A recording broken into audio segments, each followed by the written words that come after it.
कर लिया और सारे नगरवासियों को एकत्रित करके ये कहा कि हे नगरवासियों सुनो, अब तो मैं अपनी लीला को विश्राम दे करके यहाँ से जा रहा हूँ, लेकिन ये जो मानव जीवन है ना वो दुर्लभ है,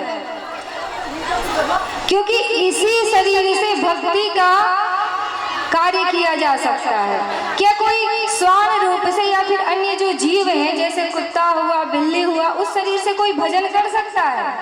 नहीं कर सकता। इसी जन्म में भजन कर सकता है। और कहते हैं कि जो मानव जीवन प्राप्त होने के बाद भी भजन नहीं करता वो कैसा है? तो उसकी जो स्थिति है ना वो आत्महत्या करने वाले की गति प्राप्त होती है। तो आप लोग तो वैसे नहीं है, आप लोग भजन करने वाले हैं, भक्तिमती माताएं हैं और ठाकुर जी के गुणानुवाद को सुनने वाली हैं। अब आप लोगों के मन में ये प्रश्न आता होगा कि भगवान जी की कथा सुनने से क्या होता है ना? भाई कार्य जो कर रहे हैं उसका कोई फल होना चाहिए, और कलियुग में तो मानव पहले फल देखता है बाद में कार्य करता है। सोचता है कि अगर ये कार्य करेंगे तो इसका फल क्या मिलेगा।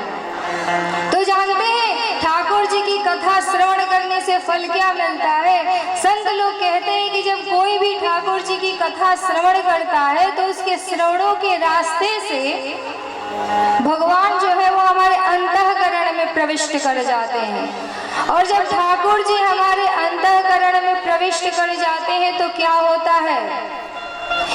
जब ठाकुर जी हमारे अंतःकरण में प्रविष्ट कर जाते हैं तो हृदय के जितने कल्मश है ना वो सारे धुल जाते हैं। कल्मश मतलब मैल।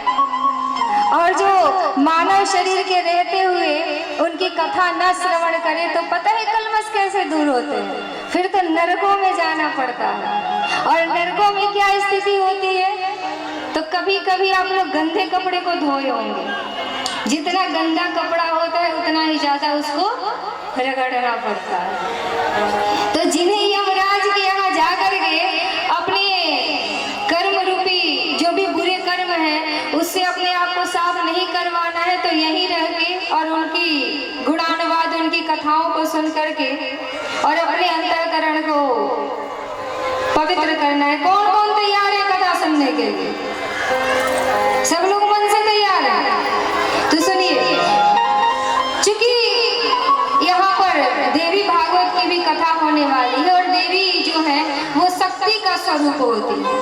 कहा गया है कि शक्ति के बिना शिव भी शव माने जाते हैं। शव मतलब मुर्दा। आप लोग यही बात सुनिए कि जो आप लोग यहाँ पे यज्ञ के आयोजन में जितने मेहनत की है तो शक्ति से ही संपन्न हुई है। अगर शक्ति ना रहे तो कोई कार्य हो सकता है? नहीं हो सकता। बिना शक्ति के कोई कार्य होना असंभव है। तो शक्ति की आराधना इसीलिए की जाती है ताकि हमारा हर एक कार्य हो सके।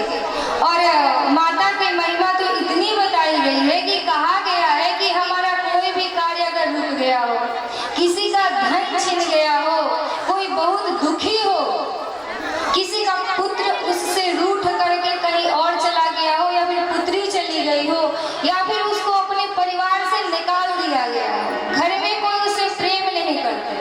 आप लोगों के घर में सब कोई आपस में प्रेम करते हैं। तो कहते हैं कि जिनके यहाँ संकटों का अंबार पड़ा है वैसे लोगों को देवी जी की आराधना करनी चाहिए, भगवान जी की आराधना करनी चाहिए। क्योंकि उनकी आराधना से क्या होता है? कहा गया है कि उद्भव स्थिति संहार कारिणे। कैसी है वो? तो उद्भव मतलब प्रकट करना, प्रकट करने का कार्य करती हैं। एक जीव को धरती पर लाती हैं, फिर से धरती पर लाकर के जीव का पालन